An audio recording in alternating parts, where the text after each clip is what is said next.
Las escrituras y la oración. Esto es lo que nos corresponde en esta mañana, continuar en la serie del beneficio de las sagradas escrituras. Vamos a dirigirnos al Salmo 34, versículo 17 en sus Biblias, y este salmo dice de esta manera, yo lo voy a leer. Salmo 34, versículo 17. Claman los justos y Jehová oye y los libra de todas sus angustias.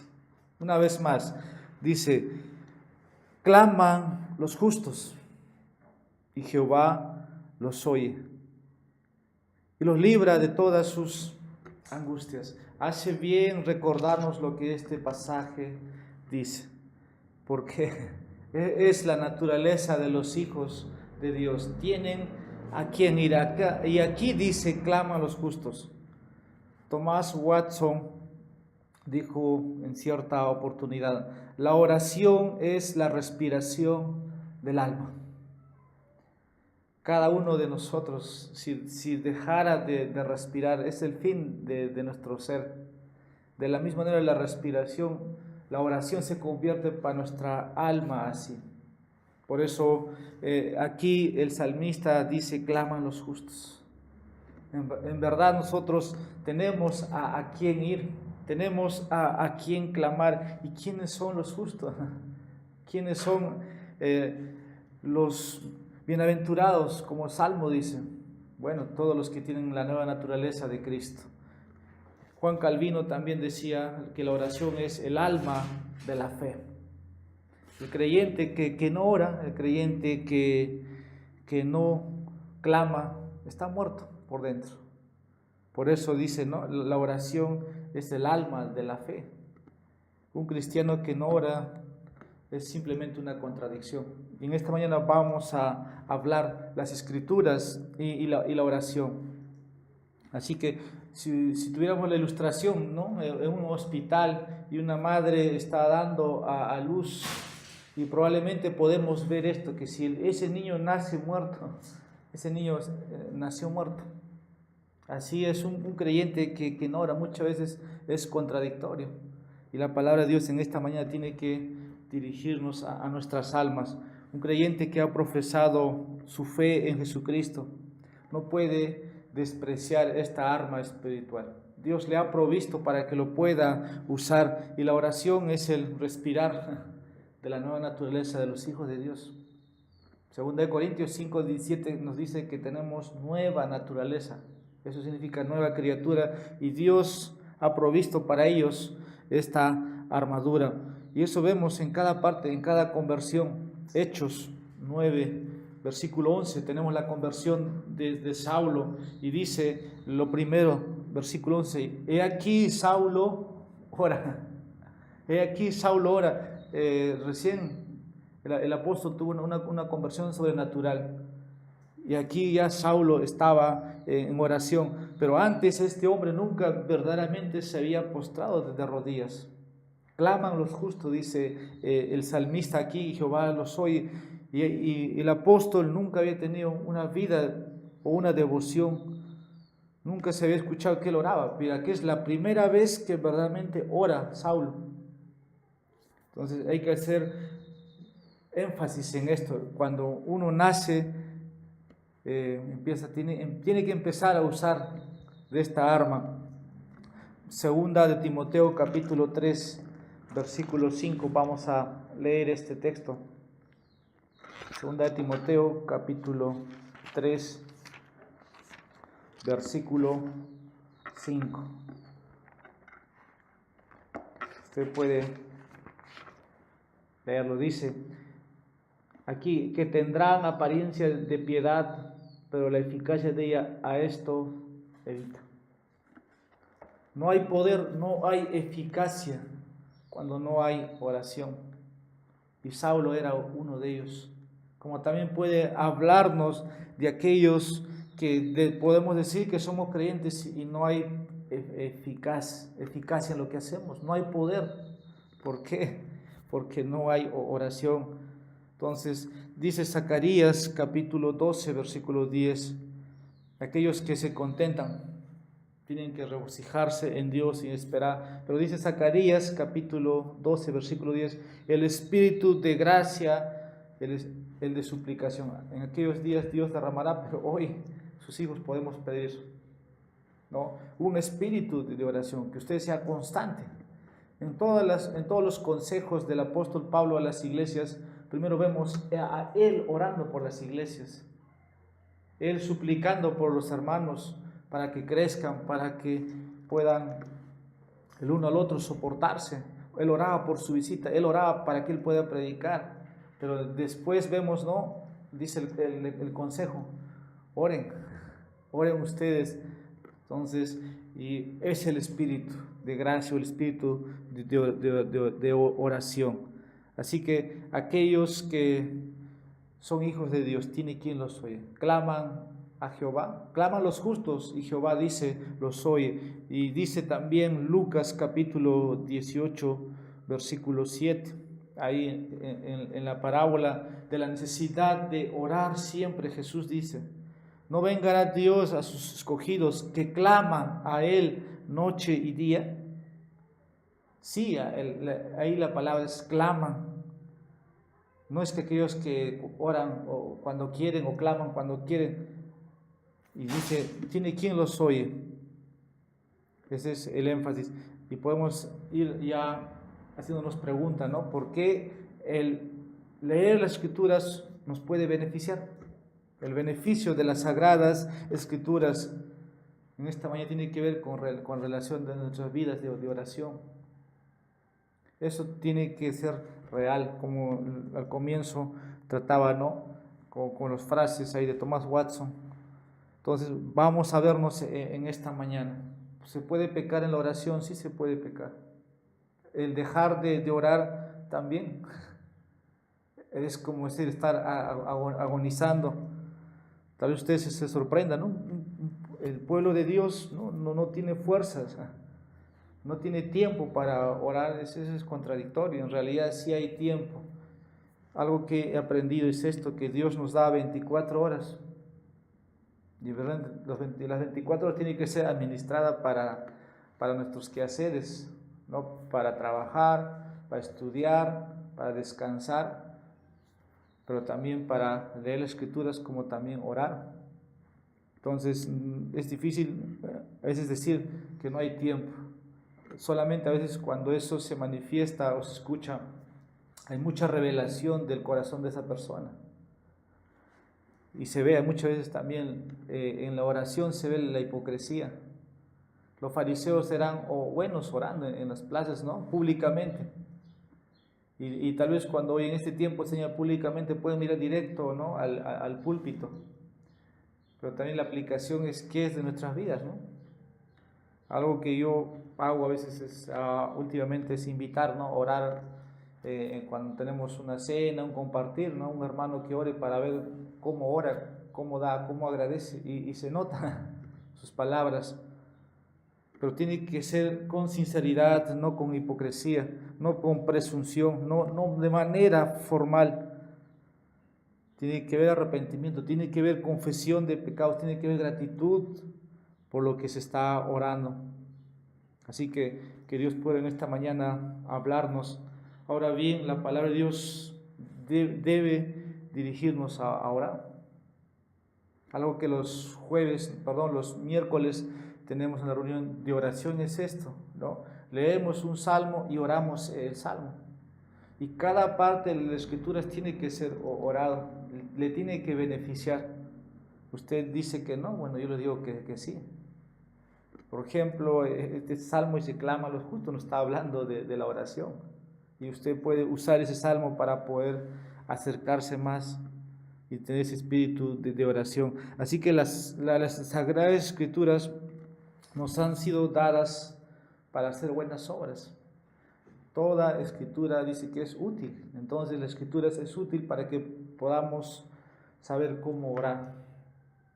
Entonces, empezamos usando ese pasaje, como también Judas 20 nos dice que debemos orar en el Espíritu. Debemos orar en el Espíritu. Necesitamos buscar el rostro de Dios constantes, como Pablo diría. Y la oración siempre va a estar, ¿no?, alineada con la voluntad de Dios.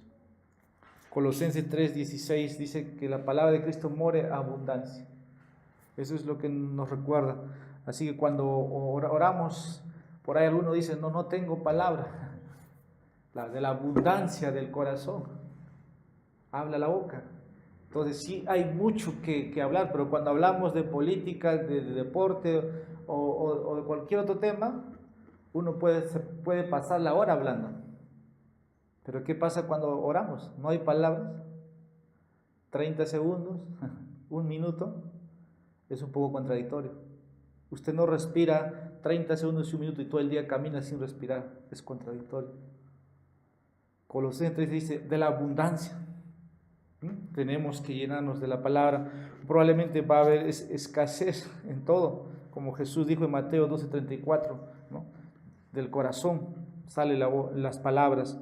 Entonces, en la medida que usted atesora en su corazón la palabra de Dios, en medida que esa palabra le va limpiando, le va moldeando, va gobernando su ser interior, sus oraciones van a ser más aceptables.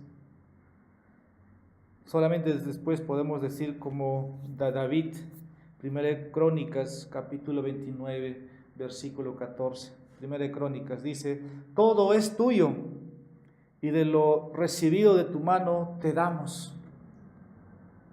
Un hombre que ha recibido en su corazón, ha atesorado lo espiritual, lo físico o lo material, todo es tuyo y de lo recibido de tu mano te damos.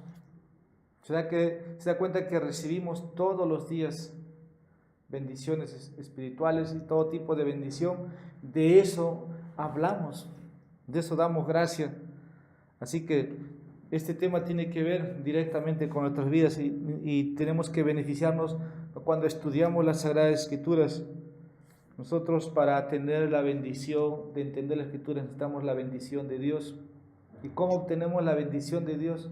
Solamente cuando nosotros pedimos al Señor que nos bendiga por su Espíritu Santo y entonces recibimos, ¿no?, la palabra y esa palabra nos va redarguyendo, nos va corrigiendo, nos va instruyendo, pero también va revelando nuestras vidas. Si usted está enfermo, usted va al hospital.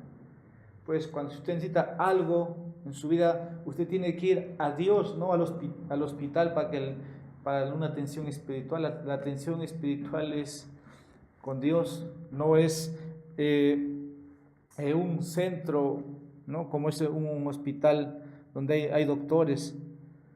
Así que, hermanos, vamos a poder seguir avanzando. Hay promesas en las Escrituras, hay que reclamarlas, hay que apropiarlas, hay que memorizarlas.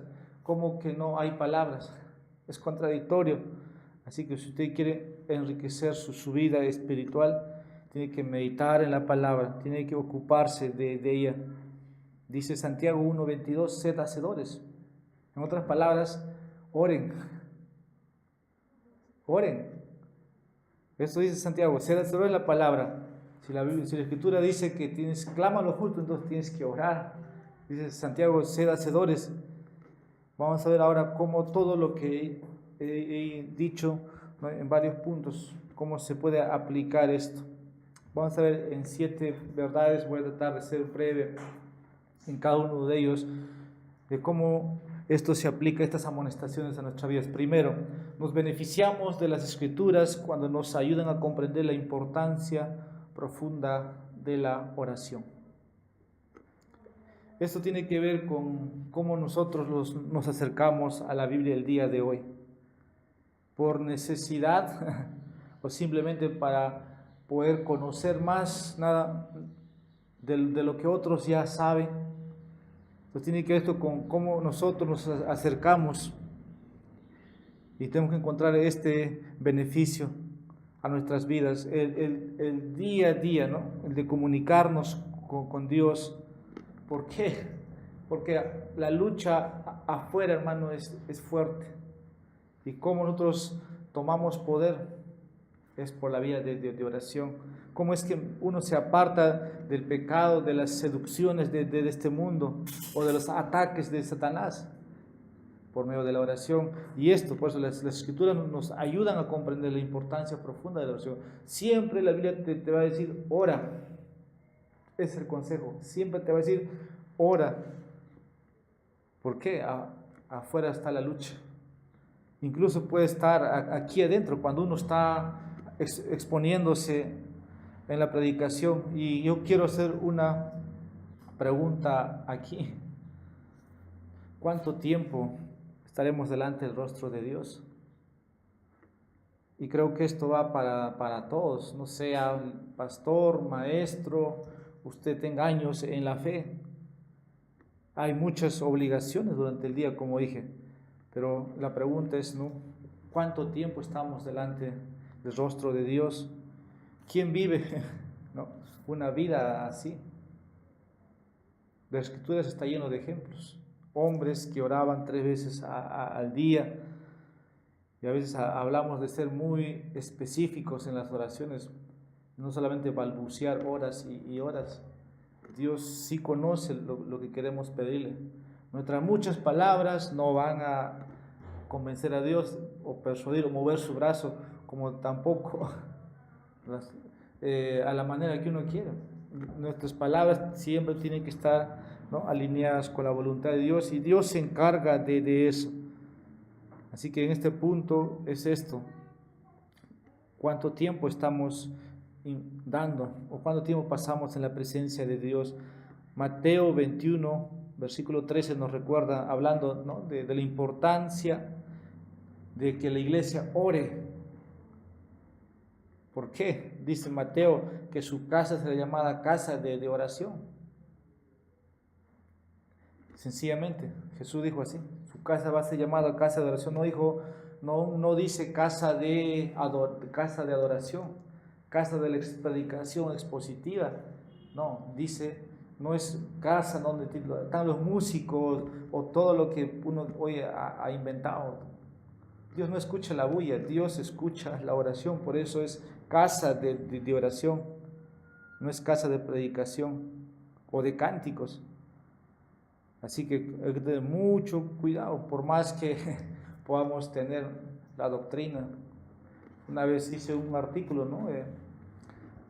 El corazón puede estar lejos de Dios y tener la doctrina. Entonces, mucho cuidado, porque hoy día, por ejemplo, hay mucho movimientos, ¿no? Se habla de campañas en los estadios, cosas así. En realidad, la oración es primaria para todo lo que se quiere hacer. ¿Y qué beneficios nos proporcionan todos estos eventos si no hay oración? Dice Marcos capítulo 14, versículo 38. Velad y orad para que no entréis en tentación. Filipenses 4, versículo 6. En toda súplica y ruego y acción de gracias sean notorias vuestras peticiones delante de Dios. Perseverad en la oración, velando en ella en acción de gracias. Colosenses 4:2. En toda parte vamos a encontrar la exhortación, la invitación a orar. Segundo, nos beneficiamos de las Escrituras cuando nos hacen sentir que no sabemos bastante cómo orar. Las Escrituras nos dice cuando un creyente no sabe orar. ¿Sabía usted eso? Nosotros, cuando nos sentamos con alguien, podemos oír sus palabras y podemos decir, este hermano sí ora, ¿no? Pero la Escritura refleja más claramente, porque cuando oramos, expresamos lo que es nuestro corazón. Señor, quiero un carro. Señor, quiero una casa. Señor, quiero esto. Eso hay en tu corazón. La Escritura nos dice que debe haber. Los discípulos se acercaron un momento a Jesús y le dijeron, Maestro, ¿cómo debemos orar? Y nunca Jesús utilizó, no, Padre, danos tu reino hoy, aquí. Queremos ser los que gobiernan aquí. Nunca. No, Padre nuestro que estás en los cielos. empezaron a reconocer a Dios mismo. Hay maneras que la Escritura nos dice quiénes somos y nos revela nuestro corazón. Dice Romanos 8:26, no sabéis pedir como conviene. Pocos cristianos no creen tal vez esto. La idea más común que hoy día se puede ver tiene que ver con el poco conocimiento. Dice en Romanos también, ¿no?, que si no sabemos orar, el Espíritu ora o intercede por nosotros con súplicas. Aún así tenemos el beneficio de Dios. Así que Romanos 8:26 está para poder considerar. No sabemos lo que hemos de pedir como conviene. Yo creo que muchas veces el creyente que dice ser no creyente no sabe qué pedir. Pide mal, como dice Santiago, ¿no? Pedís mal para vuestra conveniencia, para vuestro deleite. Pedís mal.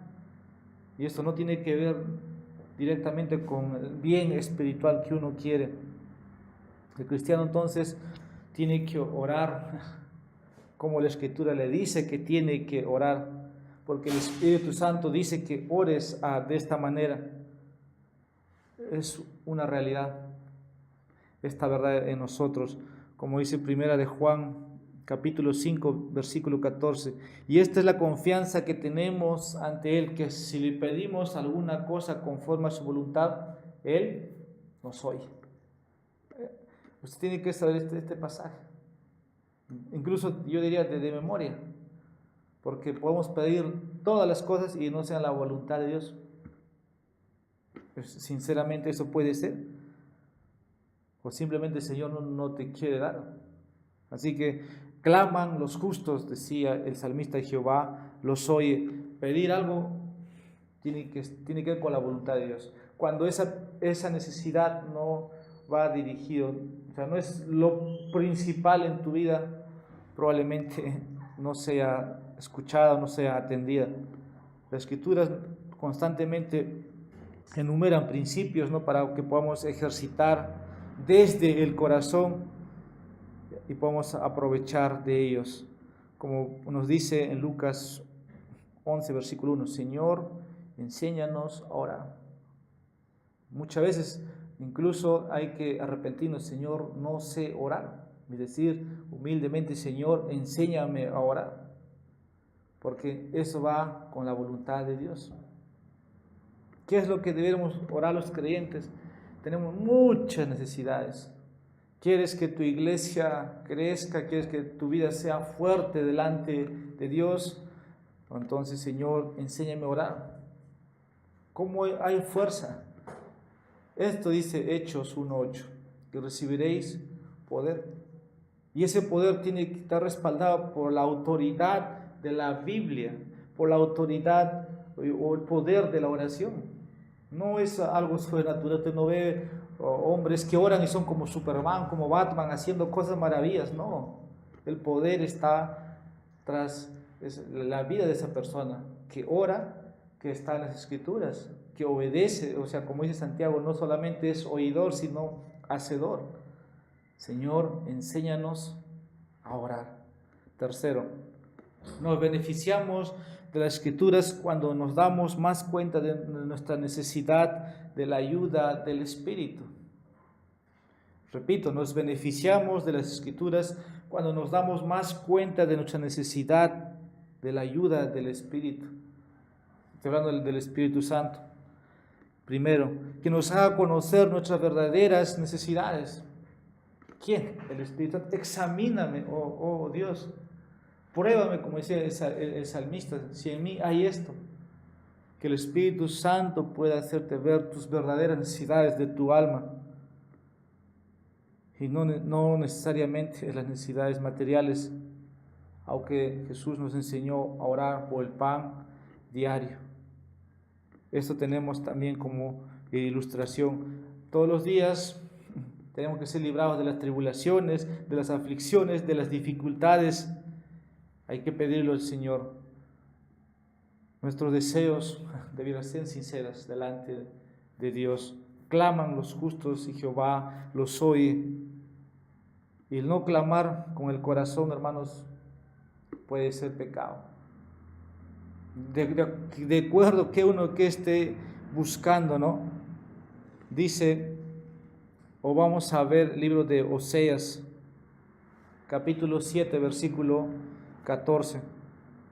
Dice, porque ¿quién sabe lo que es bueno para el hombre en la vida? Pero el texto de Oseas era otro. Eclesiastés 6:12 también es otra cita que quisiera leerlo, y eso es lo que estoy citando ahorita. Eclesiastés capítulo 6, versículo 12. Dice el texto, porque ¿quién sabe cuál es el bien del hombre en la vida? Todos los días de la vida de su vanidad, los cuales él pasa como sombra. Porque ¿quién enseñará al hombre qué será después de él debajo del sol? En Oseas hacía referencia que piden ayuda sobre las cosas externas. Eso tiene que ver, como decir, aullidos. Otro texto traducido puede ser de esta manera. Dios nos enseña por su sabiduría celestial. El Espíritu Santo siempre te va a servir. Pide esto. Y tiene que ver primeramente con las cosas espirituales y no temporales. La oración que Jesús enseñó, venga a tu reino, era espiritual. Tiene que ver con el señorío de Dios en la vida de los creyentes. Y eso es, creo, aplicando. Así que eso es lo que debemos pedir, que el Espíritu nos haga ver nuestras necesidades. ¿Qué es lo que debemos pedir? Y eso está en las Escrituras, como cantamos en Mateo 6:33, busca primeramente el reino de Dios. Tiene que ver con cosas celestiales y eternas, porque tienen un propósito, tienen un fin. Así que, hermanos, Dios pueda ahí dirigirte, hacerte ver tu necesidad primaria por tu bien. Salmo capítulo 106, libro de Salmo, capítulo 106, versículo 18. Y se encendió fuego en su junta, la llama quemó a los impíos. Por lo tanto, hay que acercarnos a Dios. Tenemos necesidades, como dije, interiores y exteriores. Algunas pueden ser discernidas a la luz de la conciencia, tales como la culpa, la impureza del pecado, los pecados contra la luz y la naturaleza y la simple letra de la ley. Tenemos que considerar. Hay una oración del salmista ahí en Salmo 51, usted conoce la historia, ¿no? Cómo David confiesa sus transgresiones porque conocía su pecado, incluso su pecado original, ¿no? El pecado en Adán, él se veía ahí. Uno no puede verse, uno puede ver sus propios pecados, ¿no? Porque el corazón dice que es engañoso. Y el Salmo 19, versículo 12, habla de los errores ocultos. Y el Espíritu Santo tiene que hacernos ver eso en nuestros corazones. Dios dice, requiere la verdad en lo íntimo. Salmo 51, versículo 16. ¿Quién escudriña los corazones? El Espíritu conoce a Dios, pero el Espíritu conoce quiénes somos nosotros. Por eso Dios requiere la verdad en lo íntimo. Otro beneficio. Estamos beneficiándonos de las Escrituras cuando el Espíritu nos enseña el recto propósito de la oración. El Espíritu enseña cuál es el propósito de las palabras que uno puede orar. Como dije un momento, no es que las muchas palabras hace que Dios responda. Dios ha establecido este medio de gracia o esta ordenanza con el fin de que nosotros podamos conocer más a Dios. Dios debiera ser honrado, ¿no? Este Dios trino a quien cantamos, y la oración es esto, es un acto de adoración. es rendir homenaje a Dios, al Padre como dador, al Hijo como quien nos redimió, y que el Espíritu Santo pone el querer o nos impulsa a buscar, ¿no?, la gloria del Hijo, la gloria de la Trinidad. Pero también el Espíritu de la oración o el Espíritu revela esto, que debe humillar nuestros corazones, porque la oración nos trae a un lugar, a la dependencia de Dios. Así que eso hace el Espíritu Santo. No son meros sentimientos, no es cierto misticismo que tengo que moverme aquí, tiene que haber fuego en mi interior. Nada que ver, hermanos. El Espíritu Santo siempre va a llevarte a que dependas de Dios. Que el Espíritu Santo siempre va a buscar quitar tu orgullo, tu presunción, tus pensamientos, lo que hay en tu corazón. Lo que hace el Espíritu Santo es que quiere que pidamos cosas buenas y no simplemente nuestros propios intereses. Nuestro Salvador dice en Mateo 7:7, pedid y recibiréis. Santiago dice por otra parte, Santiago 4, versículo 3, pedís y no recibís, porque pedís mal para gastar en vuestros deleites. Hay que pedir como debe ser. Pedid y recibiréis, dijo nuestro Señor, pero Santiago dice, el medio hermano de Jesús dice, pedís mal. Por tanto, tu oración no es eficaz. Mucho cuidado. Esto es un llamado para todos, de cómo estamos sometiéndonos al Espíritu de Dios, ya que todas las cosas debieran hacerse, ¿no?, siempre para la gloria de Dios. En la oración se peca mucho, hermanos. Así que consideren.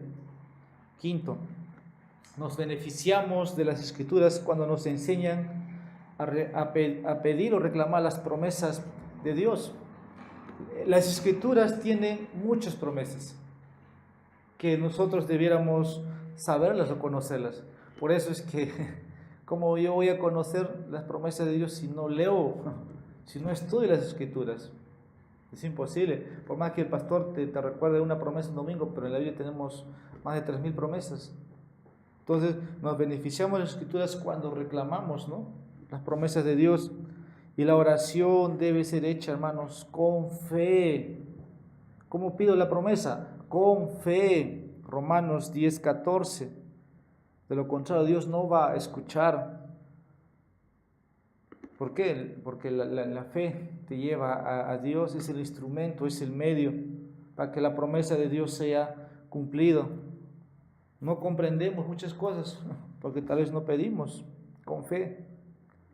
Las cosas reveladas, dice Deuteronomio, nos pertenecen a nosotros, y las no reveladas a Dios. Así que no pida por cosas no reveladas, simplemente dé gracias. Hay cosas que no podemos comprender. Señor, gracias.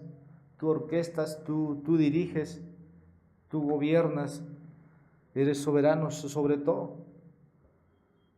Así que las cosas reveladas se puede pedir, sus promesas, ¿no? Sus promesas, y son muchas, hermanos, y no hay, para eso podemos toda nuestra vida, ¿no?, toda nuestra vida.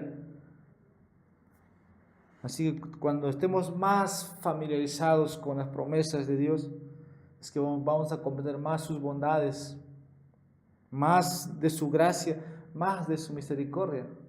¿Se da cuenta? Cuando usted empieza a conocer las promesas de Dios, usted va a tener más razones para estar agradecido a Dios. Algunas promesas de Dios que son generales, algunos que son específicas, algunos son condicionales, algunos incondicionales, algunos son que se va a cumplir en el tiempo, por decir, ¿no?, proféticos, por ejemplo, la venida de nuestro Señor, o que el Señor, ¿no?, nos haga descansar. 1 Corintios 2, versículos 11 y 12 nos hace recordar esto. Porque ¿quién de los hombres sabe las cosas del hombre, sino el espíritu del hombre que está en él. Así tampoco nadie conoce las cosas de Dios, sino el espíritu de Dios. Y nosotros no hemos recibido el espíritu del mundo, sino el espíritu que proviene de Dios, para que sepamos lo que Dios nos ha otorgado gratuitamente. Dice, el espíritu de Dios, el espíritu del hombre, ahí, usted puede ver ahí. Entonces el espíritu nos dirige al objetivo, que es Dios mismo. En resumen, solamente así Dios va a contestar nuestras oraciones o van a ser aceptados. Lo único que podríamos decirle, ¿no?, es que hay que orar de acuerdo a las Escrituras y escuchar la voz del Espíritu. Sexto, ya estamos para finalizar. Nos beneficiamos de las Escrituras cuando nos llevan a una completa sumisión a Dios. Las Escrituras nos tienen que llevar a una completa sumisión a Dios. Es que ¿cómo es que yo me someto a las Escrituras? ¿Cómo es que a mí me cuesta someterme? Bueno, la Escritura dice que tienen que llevarte a que tú te sometas a Dios, y esto tiene que ver directamente por medio de la oración. Delante de Dios no podemos presumir nada. La oración nos lleva, hermanos, nos ayuda a sentirnos humildes. Esto nos muestra cuando doblamos, por ejemplo, nuestras rodillas delante del Señor. La oración es un reconocimiento de nuestra debilidad. La oración es un reconocimiento de nuestra impotencia. La oración es un mirar a Dios de que no podemos tener nada por nosotros y que necesitamos ayuda. Eso es la oración. Es admitir, ¿no?, nuestra necesidad. Por eso en Filipenses 4:6 dice, sean conocidas vuestras peticiones. Es que la oración me hace ver así, ¿no?, necesidad. Y entramos al trono de gracia de esta manera, y no para satisfacer, ¿no?, nuestras peticiones egoístas o nuestras necesidades egoístas. No lo es. Necesitamos entonces que el Espíritu Santo pueda recordarnos. Recuerden que Dios es sabio, es la sabiduría celestial. Nunca voy a ser más sabio que Dios, eso no existe. Usted tiene una porción, una gota, diría, una arena de la sabiduría de Dios. Entonces usted no puede cambiar los planes de Dios. Dios sabe lo que quiere, ¿no?, lo que usted necesita. Entonces las promesas de Dios es eso. Dios dice, usted necesita eso, tómelo como un mendigo que está pidiendo, tómelo. Pedís, dice Jesús, y recibiréis. Así que hay cosas que Dios probablemente tampoco no te va a responder. Pablo, por ejemplo, en 2 Corintios 12 habla de su aguijón. Él dice, oró al Señor, rogó 3 veces y el Señor no le quitó su aguijón. Tenía una enfermedad, Pablo. Y todos han buscado, ¿no?, por 2000 años qué tenía Pablo. Pero Dios dijo, bástate mi gracia. Mi poder se perfecciona en tu debilidad. Gratitud. Jehová dio, Jehová quitó, bendito sea el nombre del Señor. Efesios 6, versículos 2 y 3 también nos recuerda, tenemos que orar. Séptimo, ya para acabar, estamos beneficiándonos de las Escrituras cuando la oración se vuelve un gozo real y profundo. La falta de gozo puede ser por la falta de oración. La oración produce gozo real. Nuestras oraciones cada mañana, cada noche, no debiera ser una tarea pesada. Probablemente es para muchos, ¿no? Oran y se duermen. O hay que ir a trabajar y no he orado. A todos nos ha pasado cuando hemos crecido espiritualmente. Pero la exhortación es esto. No hay gozo porque no hay una oración real y profunda. Así que la oración no es como marcar tarjeta, hermanos. No, a tal hora tengo que estar. Usted puede orar a cualquier momento del día, ¿no? A cualquier momento. Tenemos que ver esto de esta manera. Salmo 73, versículo 8 dice: el acercarme a Dios es el bien. ¿Y cómo te acercas? ¿Cómo nos acercamos? Por medio de la oración. Nuestro corazón así, ¿no? O sea, recibe lo que le falta. Nuestra alma es fortalecida. Y esto tiene que ver con la comunión de nuestra alma con Dios. Allí va a encontrar respuesta a sus necesidades. Salmo 37, versículo 4 nos dice: deleítate en el Señor y Él te concederá las peticiones de tu corazón. Cuando hay gozo real, cuando la oración no es pesado. ¿Qué es lo que bajo la bendición del Espíritu produce este gozo en la oración? Entonces nos preguntamos: el deleite. El deleite del corazón. Nuestra oración debiera ser así. Nuestro objeto de oración es Dios mismo, no es otra persona. Los paganos oran a sus dioses, a sus ídolos, y no los oye, dice Salmo 115. Tienen oídos, pero no los oyen. Gálatas capítulo 4, versículo 6, un texto para que usted pueda considerar, como también dice otra parte en Efesios 2, 18, porque por medio de Él los unos y los otros tenemos acceso por un mismo Espíritu al Padre. El gozo de la oración es incrementado porque el corazón capta el alma y contempla a Dios en el trono de gracia. Cuando hablamos de trono de gracia, hermanos, hablamos de entrar en la presencia de Dios mismo. Ya no es un trono de juicio para usted, sino se convierte en un trono de gracia. Aquel Dios, ¿no?, a quien Moisés dijo un día: muéstrame, ¿no?, que quiero ver tu gloria. Pues usted encuentra a ese Dios en ese trono de gracia. Eso es lo que ese Dios invisible. Nuestra fe hace que podemos llegar a Él. Las cosas que no vemos podemos verlo por la fe y palpar, ¿no?, así la misericordia, el socorro de Dios. El deleite de la oración está con esto de ver a Dios cada día. ¿Cómo? Por medio de Jesucristo. Jesucristo siempre supliéndonos. Él es nuestro mediador, nuestro sumo sacerdote, y por su gracia nos otorga nuestras necesidades. Dice Hebreos capítulo 10, versículo 22, acerquémonos con un corazón sincero, en plena certidumbre de fe.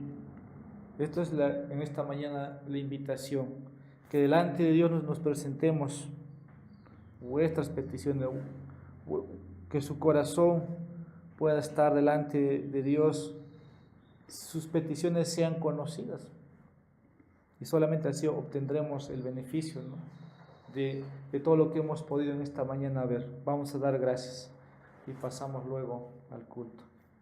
Padre bendito, queremos dar gracias una vez más. Tu bondad es conocido no solamente al llamarnos al arrepentimiento. Tu bondad es vista cada día, en cada texto, en cada libro de tu Santa Biblia inspirada. Señor, tú tratas con nosotros, pero nosotros queremos tratar contigo.